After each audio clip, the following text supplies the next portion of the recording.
What's up guys, we're here on the Lofoten Islands, and in this video we're going to show you the perfect road trip itinerary for 10 to 14 days. We just finished this trip ourselves and we had a really great time, and we'll also include our top travel tips, including what to expect from each region and other things you need to know before you go on your trip. So hope you enjoy this video. We are Zach and Ina, full-time digital nomads from the United States and Belgium. We met while studying abroad in 2018 and have been traveling the world together ever since. We're here to inspire your next adventure, whether it's hiking in the Canadian Rockies, a road trip through the US, or backpacking across Africa. On our channel, you'll find unfiltered videos of hiking guides and the best things to do in destinations around the world.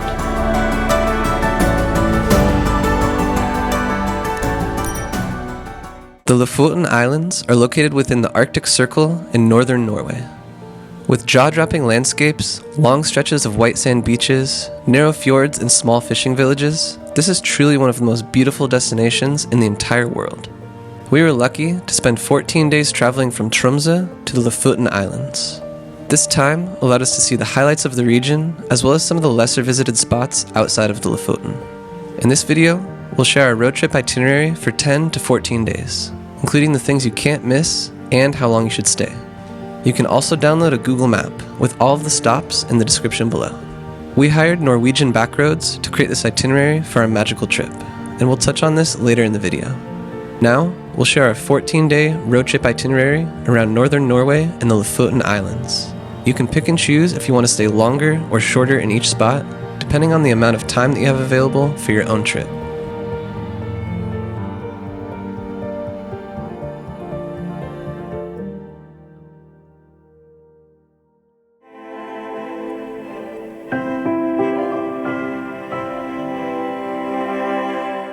Our road trip itinerary starts in the city of Tromsø.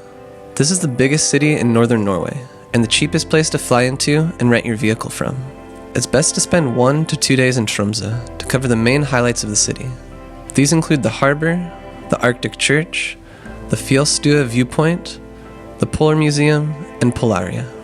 You can watch our full Tromsø video to learn more about the city and the best things to do there.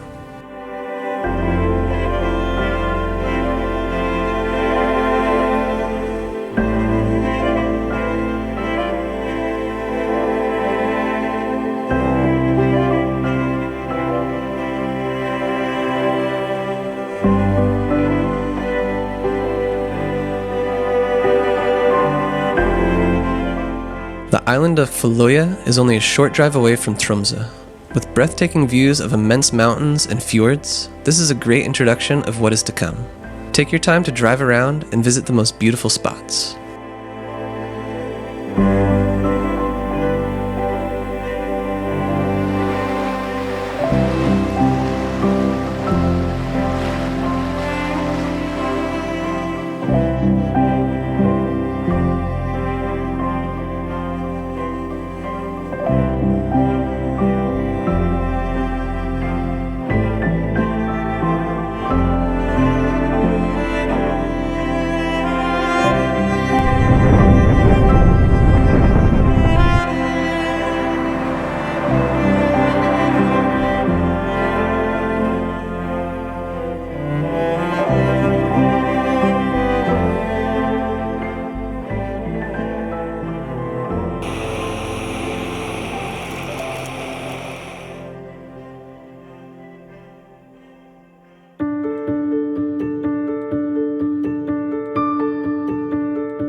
The breathtaking island of Senja is next. Take a short ferry ride from Brensholmen to Botenham in the morning or later during the day. You can find a link to the ferry schedule in the description. Senja is Norway's second biggest island, famous for its jagged peaks. Fun things to do on Senja include sightseeing at Husøy Island, the Tungeneset viewpoints, and the Sukkertoppa hike. The most iconic peak is undoubtedly Segla, towering above the town of Fjordgård. And the best view of this needle-like mountain is from the summit of the Hesten hike. We decided to start this hike at 9 p.m. and camp at the summit since the weather was calling for blue skies at sunrise. As we set up camp, we crossed our fingers that the sun would hopefully come out in the morning.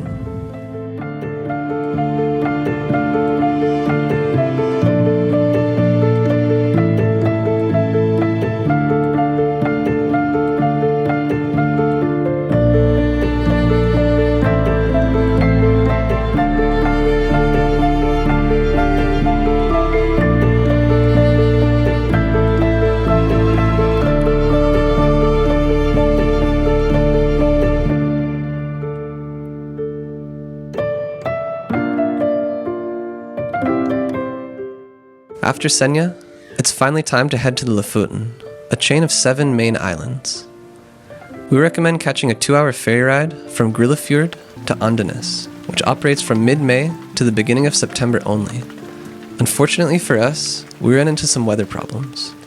So we're here in the ferry line, but the ferry is cancelled all day because of these really harsh wind conditions. And yeah, that's why we probably will have to drive there. It takes an hour more, like it takes 6 hours to Svolvær instead of 5. This is just a reminder that you have to be very flexible because the weather conditions can change all the time. If the weather is cooperating and you actually do get to take the ferry, then you can stop at some beautiful viewpoints along the way on the National Tourist Road throughout Andøya. And even if you don't take the ferry, you'll still arrive on Austvågøy Island just a little bit later than planned. This island is the northernmost island in the Lofoten and has a lot to offer. Once you get there, we recommend stopping at Austvågøy for your first viewpoint. Then, hit the vibrant town of Svolvær, where you can enjoy beautiful walks on the calm waterfront or embark on a cruise to Trollfjord. On the cruise, you'll be treated with stunning views and you might even see eagles along the way like we did. We left a link in the description to book your own cruise if you'd like.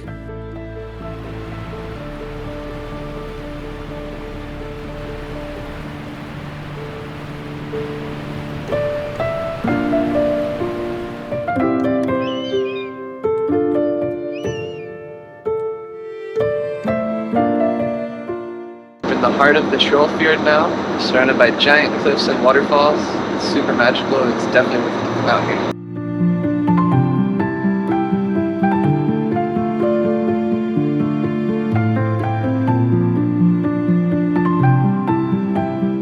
Next, we recommend doing your first hike on the Lofoten Islands. Starting just behind the town of Svolvær, you can do the beautiful Tjelbergtinget hike. This is a great starter hike to get you acquainted with the Lofoten trails. It's only 4.3 kilometers long and is a moderate difficulty, but has some stellar views of Svolvær and the surrounding mountains from the top.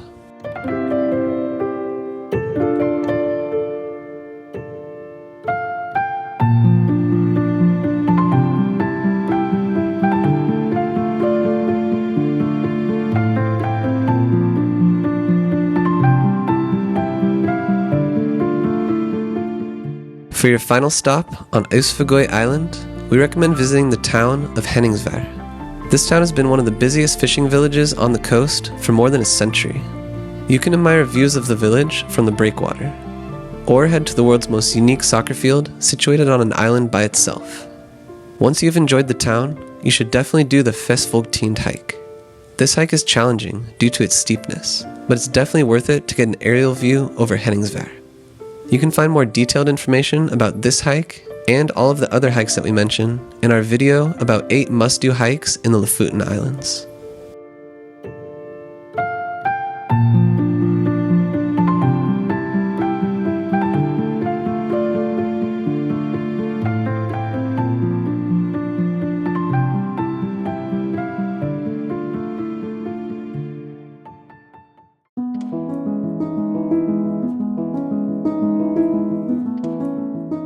The road trip continues to the island of Vestvågøy, home to an interesting mix of things to do.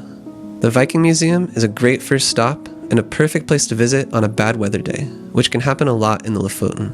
The museum offers a ton of great history about the interesting Viking culture.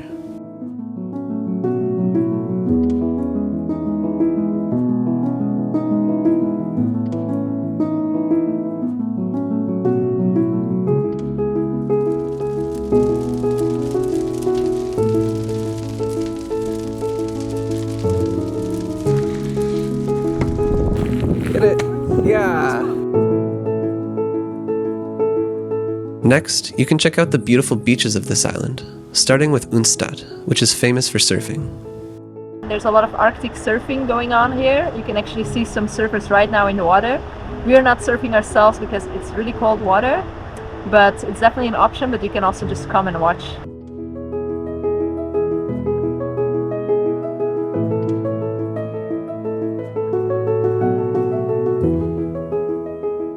The Haukeland Beach area is a great next stop on Vestvågøy Island. Here, you can camp on the beach and also do a beautiful coastal walk to the neighboring Itinerary beach. This is a great option for families since there's no elevation gain. If If you want a little more adventure in this area, you can do the Mannen hike, which takes you up a steep trail to look down on Hawkland Beach from above.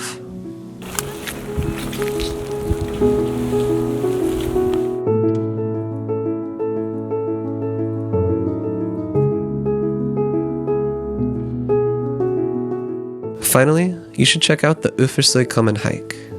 This moderate difficulty hike takes you up a relatively gradual slope compared to other hikes in the Lofoten, and is a perfect spot to enjoy sunset views.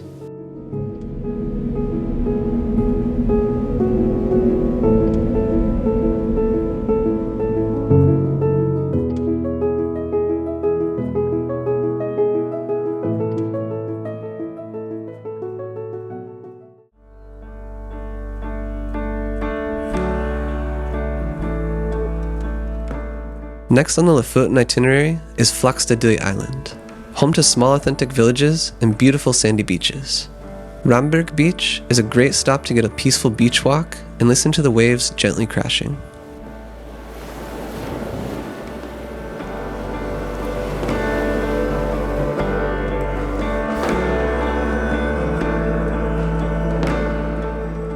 While Ramberg is home to a beautiful beach, Nusfjord is considered the best preserved fishing village in all of Norway. You can learn about its traditional fishing practices here, which has played an important role for centuries.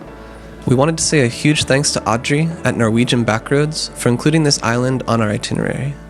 We loved learning about Lofoten's fishing history here, and we'll let Audrey explain a little bit more about her business in case you want a personal itinerary for your own Norway trip. Hi guys, I'm Audrey from Norwegian Backroads, and I design itineraries in Norway in the remote parts.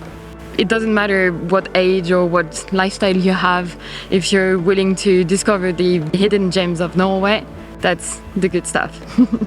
What I like about being in a remote area is that you get so much of an authentic experience.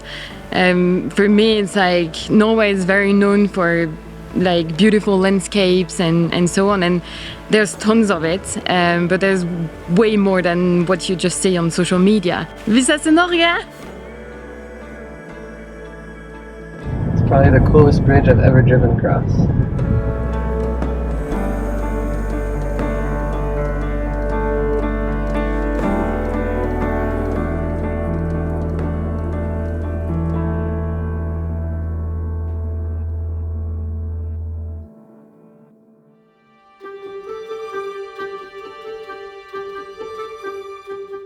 The last Lofoten island we visited is the most popular one, Moskenesøy. This island is home to unspoiled beaches and some of the best hikes on the entire trip. The first hike we recommend is Rorun, which is an easy 3.5 kilometer trail that only takes about 1.5 hours total to complete. You'll get stunning views of the crescent-shaped Ytresand beach from above.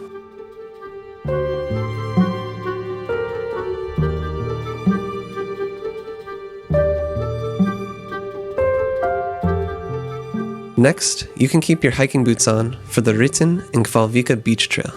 This hike has some of the most diverse scenery in the Lofoten. You'll come across waterfalls, beaches, and even open plains at one point. There's a really cool rock to sit on at the top.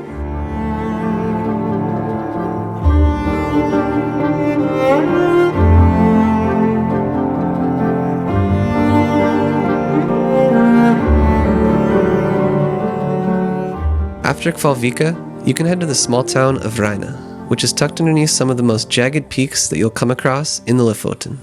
This town is dotted with little red fishing cabins and has a very chill vibe to it.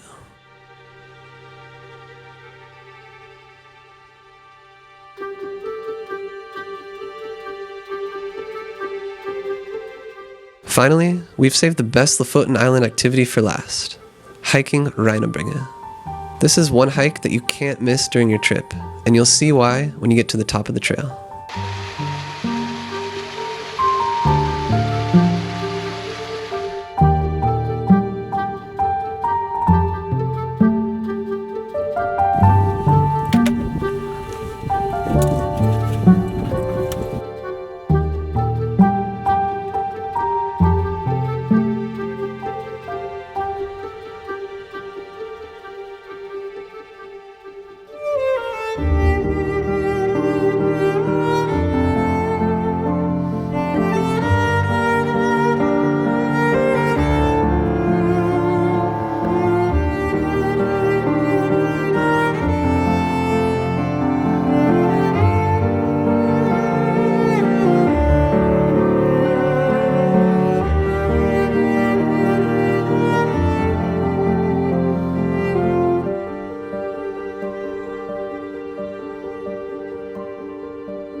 Finally, it's time to head back towards Tromsø to finish the road trip. From Reina, it's a long drive back on the E10 highway. But before you jet off, try to fit in one more hidden gem. The Lyngen Alps is just 2 hours north of Tromsø and a true nature paradise.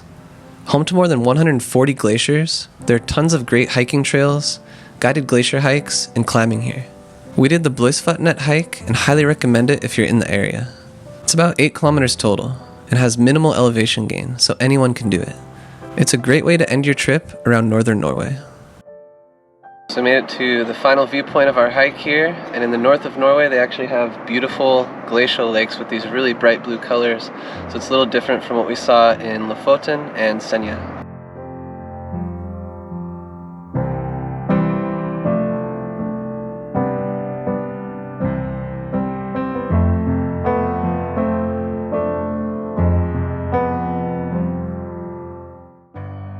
To finish your trip, you'll need to drive the 2 hours back to Tromsø from the Lyngen Alps and drop off your rental car. And now, as we promised at the start of this video, we'll highlight a few travel tips that we learned after doing the trip ourselves. First, the weather in northern Norway is very unpredictable. You can have all seasons in one day, even if the day starts out with clear blue skies. Regardless of what the weather forecast is saying, you should always bring rain gear and warm layers that you can remove when the sun comes out. Check the most up-to-date weather forecast on the website yr.no. Norway has an amazing law that gives you the right to enjoy and stay in nature for free. This means that you can camp anywhere in northern Norway, whether that's with a tent or in your RV, as long as it's 150 meters from a house or cabin and not on cultivated land. You also must move spots every 2 days if you're not in remote areas. This means that you can save a lot of money on accommodation during your trip. And while we decided to camp most of our days, we don't necessarily recommend it. The heavy winds and random rain showers can make it extremely challenging. We actually recommend renting a camper van or booking a warm, dry place to stay instead. We left links in the description to the places that we stayed at.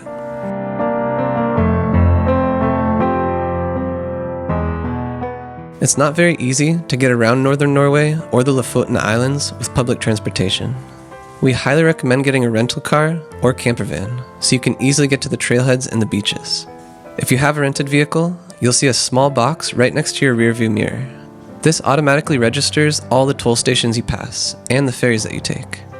If you drive your own car, your license plate will be registered and you'll receive the bill by mail a few weeks after your trip. Keep in mind that the roads are quite narrow, which makes it harder for larger vehicles. We hope you found our video of northern Norway and the Lofoten Islands helpful, and you can find more in-depth information about the hikes in our Lofoten hiking video. Make sure to check out the description below for all of the important links that you'll need during your trip, such as a map with all of the stops. We'll catch you on the next adventure.